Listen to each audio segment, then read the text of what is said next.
todos, espero que estejam todos bem. Bom, essa é a nossa prática de número 6, que trata de volumetria de precipitação.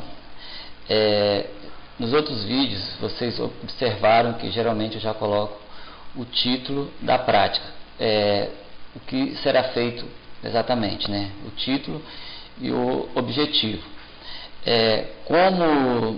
Nessa prática eu ainda irei fazer alguns testes, porque essa prática será uma prática inédita, ou seja, eu ainda não fiz essa prática em aula, então eu não coloquei o título ainda, né, nem os objetivos, mas a prática será de um experimento sobre volumetria de precipitação. Bom, então antes de começar a discutir exatamente este tema, eu vou fazer algumas considerações que será um resumo, tá? Então, o que foi visto até agora, o que foi discutido com vocês, só relembrando, em fundamentos de química analítica, a gente utiliza técnicas que não empregam equipamentos eletrônicos, tá? Ou seja, o procedimento de quantificação das espécies químicas são baseados fundamentalmente em reações químicas, tá? Então, a gente determina a quantidade do analito e, por sua vez, a concentração, tá? A gente viu também que a maioria das reações químicas ou dos métodos analíticos, né, eles são realizados por via úmida, ou seja, são realizados em meio líquido ou em solução, sendo que essas soluções, o solvente mais utilizado é a água.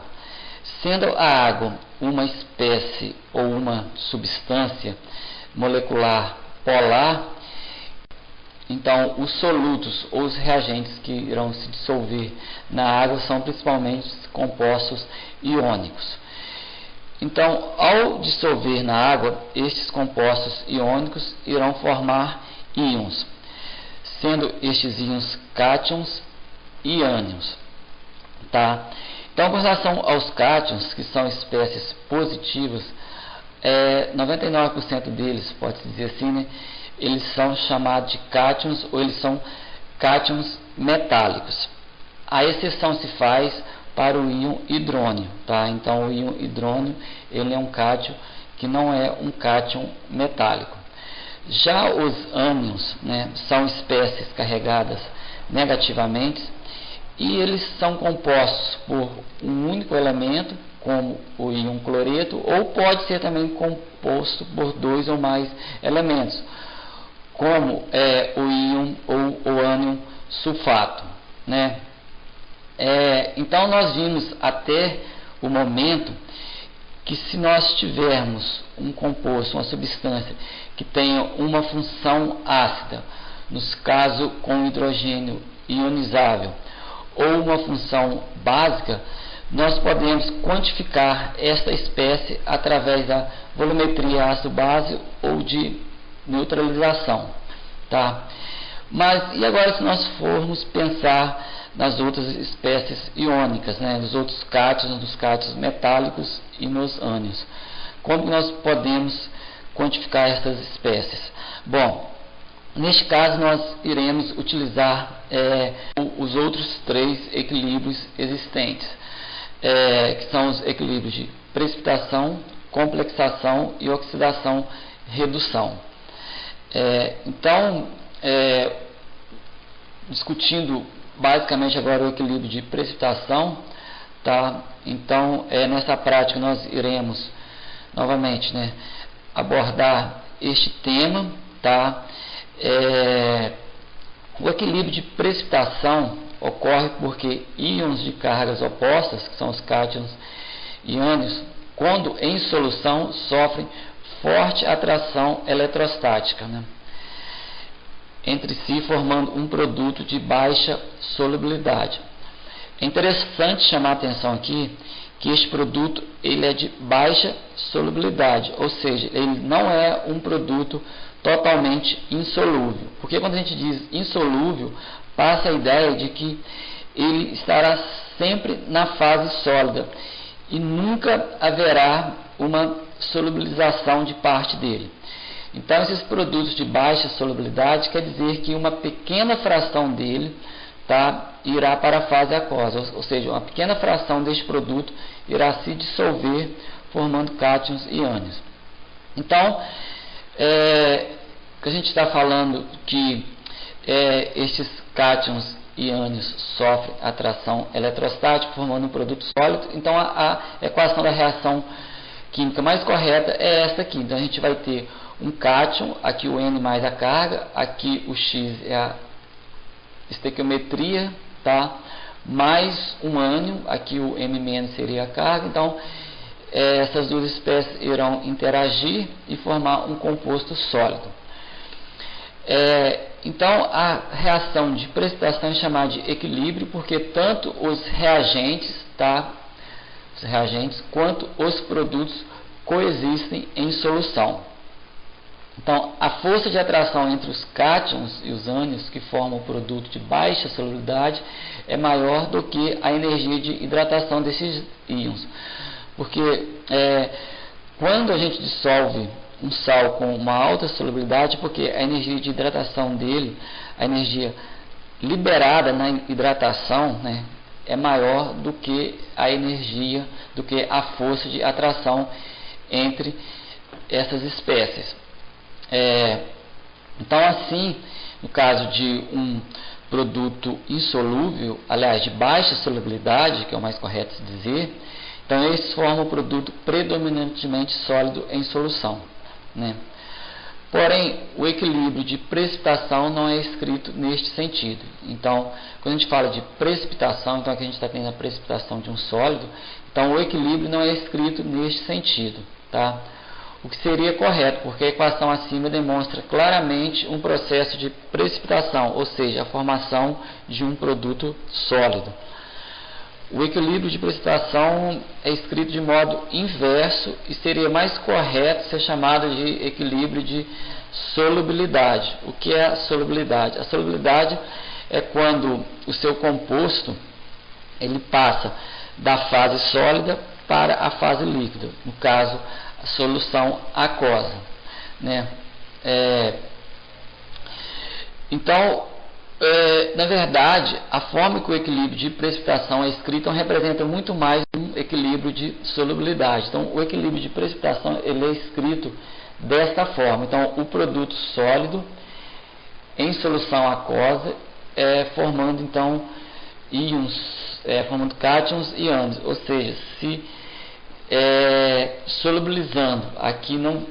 Aqui não cabe a palavra ionizando, porque já existe os íons, então no seu composto já existe os íons, então aqui seria realmente uma dissociação, então estaria solubilizando.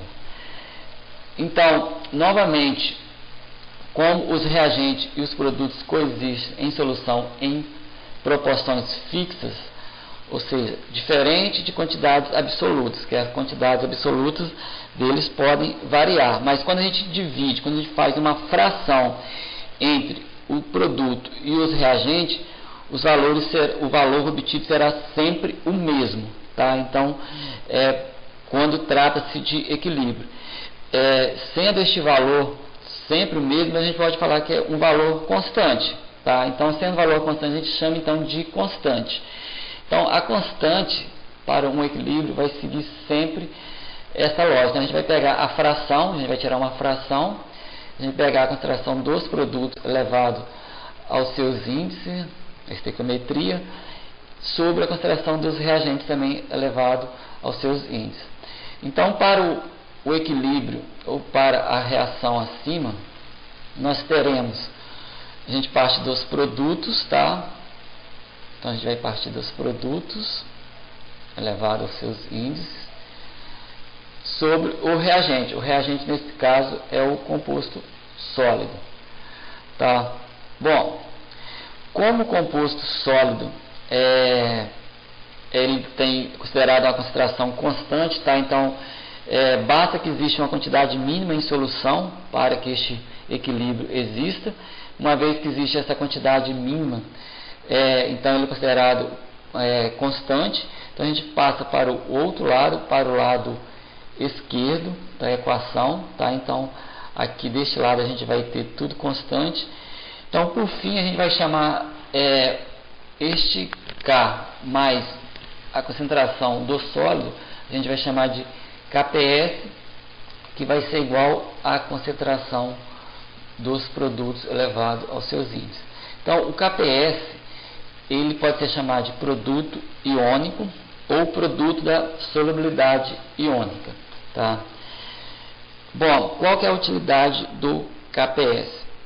O KPS, se a gente pegar as concentrações dos cátions e dos ânions em solução e multiplicar estes valores, e o valor obtido dessa multiplicação, se for maior que o valor do KPS, que é um valor tabelado, tá? Para cada sal, para cada composto iônico, nós teremos um valor de KPS. Então, se o valor dessa multiplicação ultrapassar este valor de KPS, então haverá a formação do composto sólido ou precipitação. Tá? Então, dentro deste tema, solubilidade, né, ou precipitação, há 4 fatores que afetam o equilíbrio de precipitação ou a solubilidade. Sendo eles presença de íon comum, tá? Aqui ficou faltando comum, o efeito salino, neste caso não há um íon comum, a acidez, quando nós temos cátions ou ânions derivados de ácidos ou bases fracas, e equilíbrio de complexação. Então seriam esses 4 fatores. Bom, mas o que interessa para a gente aqui principalmente é como que nós vamos utilizar esses conhecimentos, tá? Como que vamos utilizar o equilíbrio de precipitação para quantificar os íons, tanto cátions quanto ânions. Bom, a partir do equilíbrio de precipitação, nós temos 2 métodos, tá?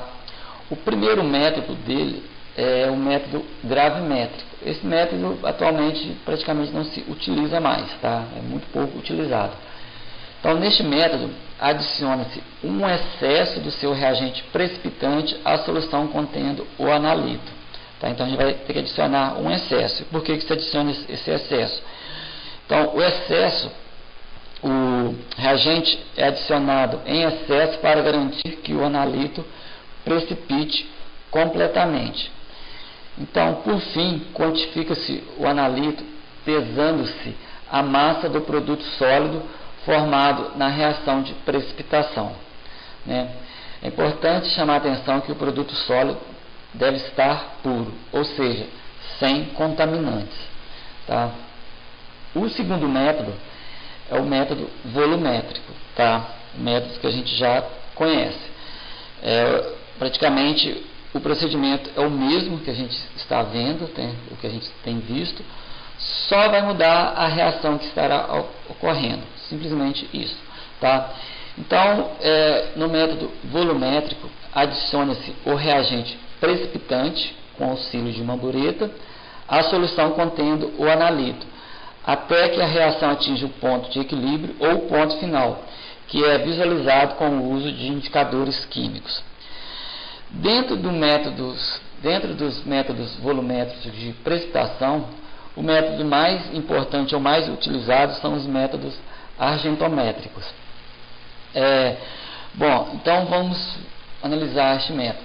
A palavra argentométrico, o que significa? A palavra argentométrico deriva da palavra prata em latim, que é argento.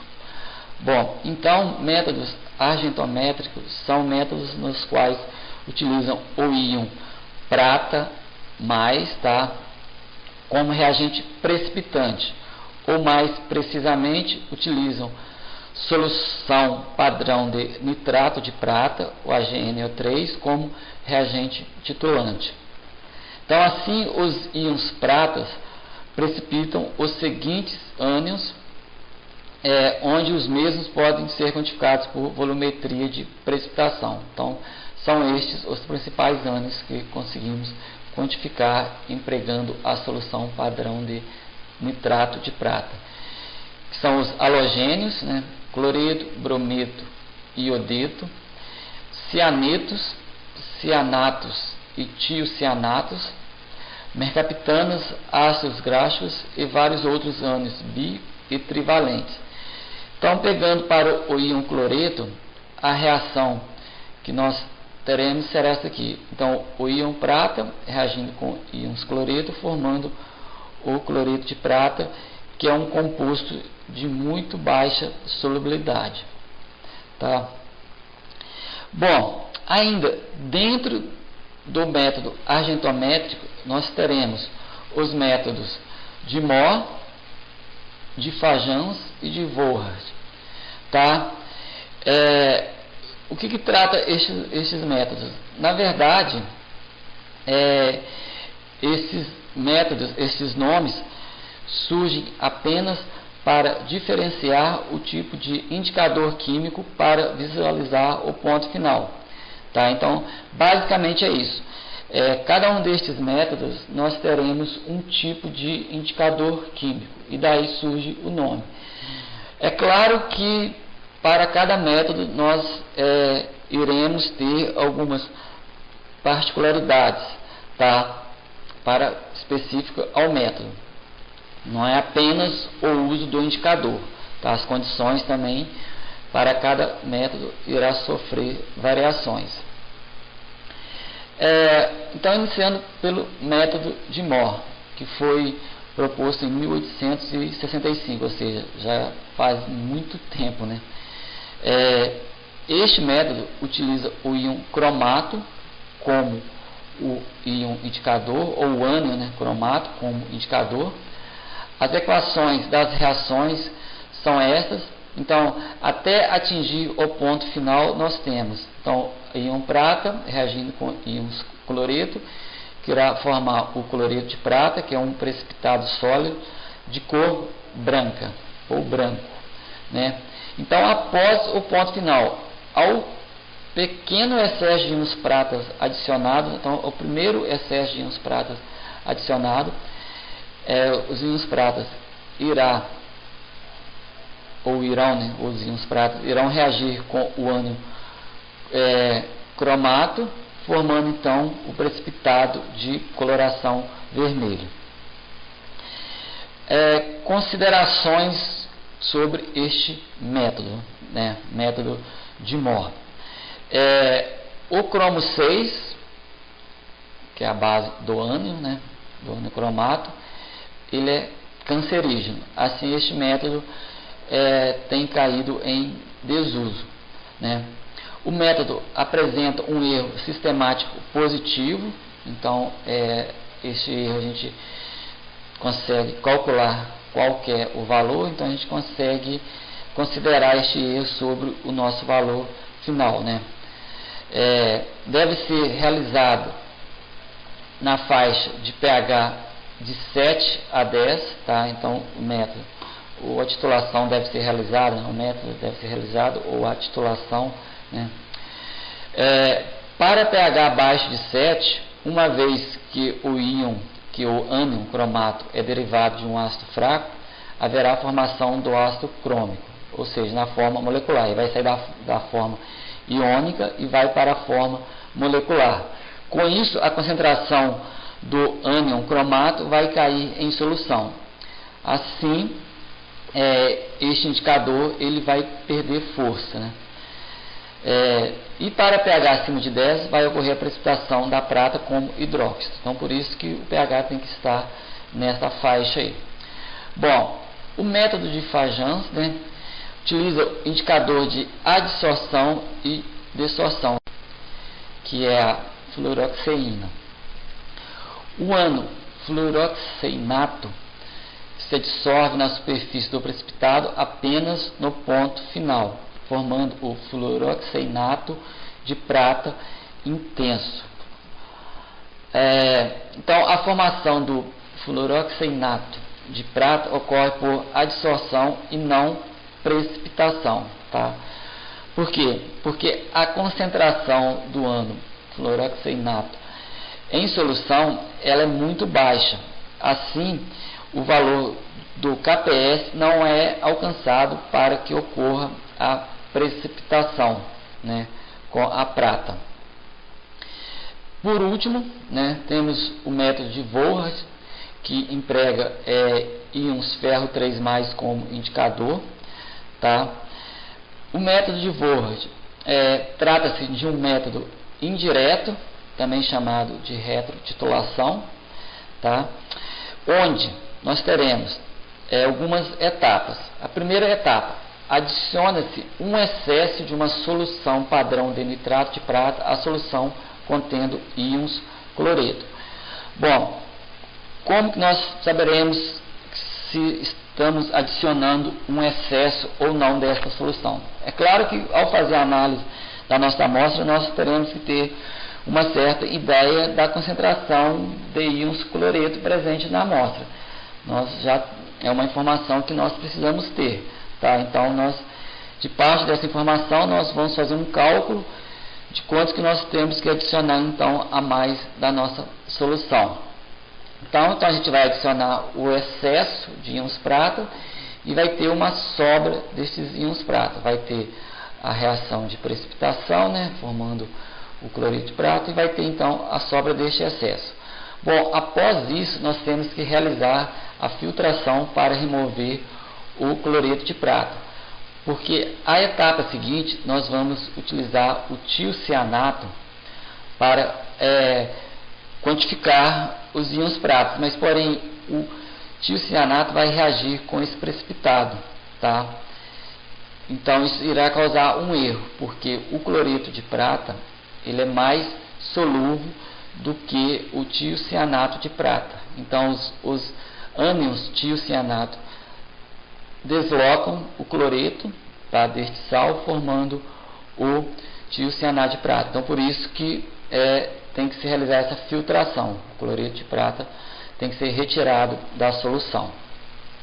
Uma vez realizada a precipitação, então a gente vai realizar a titulação da sobra de prata mais. Tá? Então para isso nós vamos utilizar uma solução padrão de tiocianato de potássio, usando íons ferro 3+ como indicador.